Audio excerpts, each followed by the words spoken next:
ঢাকায় চাকরির সুবাদে পরিচয় হয় গাইবান্ধার সাদুল্লাপুরের রুনা আক্তার এবং রংপুরের পীরগঞ্জ উপজেলার নূর আলম মণ্ডল নিশাদের।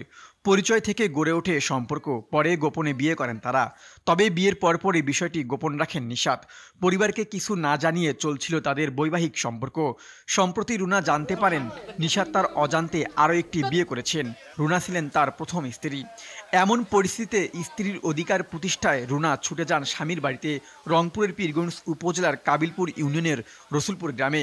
কিন্তু স্বামী নিশাত তখন বাড়িতে উপস্থিত ছিলেন না।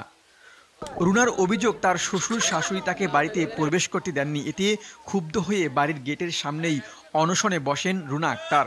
তিনি দাবি করেন বৈধ স্ত্রী হিসেবে সংসার করার অধিকার তার রয়েছে। তিনি স্বামীর স্বীকৃতি এবং সামাজিকভাবে নিজের অবস্থান নিশ্চিত করতে চান। আমার নাম রুনা, আমার আব্বুর নাম আশরাফুল। এখানে আসছি আমি নিশাতদের বাড়িতে অধিকার নিয়ে।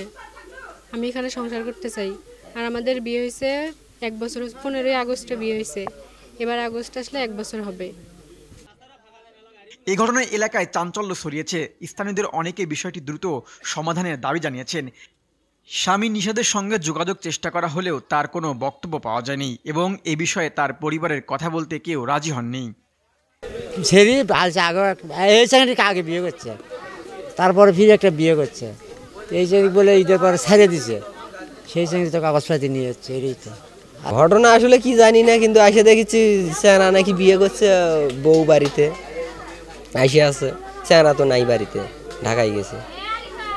বাইরে দাঁড়ায় আছে, বাড়ির বাইরে ভিতরে যাইতে দিতেছে না। এই জন্য স্ত্রীর সম্মান ও সামাজিক স্বীকৃতির জন্য রুনার এই সংগ্রাম নারীর অধিকারের চরম বাস্তব চিত্র। বিষয়টি নিয়ে প্রশাসনিক হস্তক্ষেপ প্রয়োজন বলেই মনে করছেন এলাকাবাসী। মেহেদী হাসান, রংপুর টাইমলাইন, পীরগঞ্জ।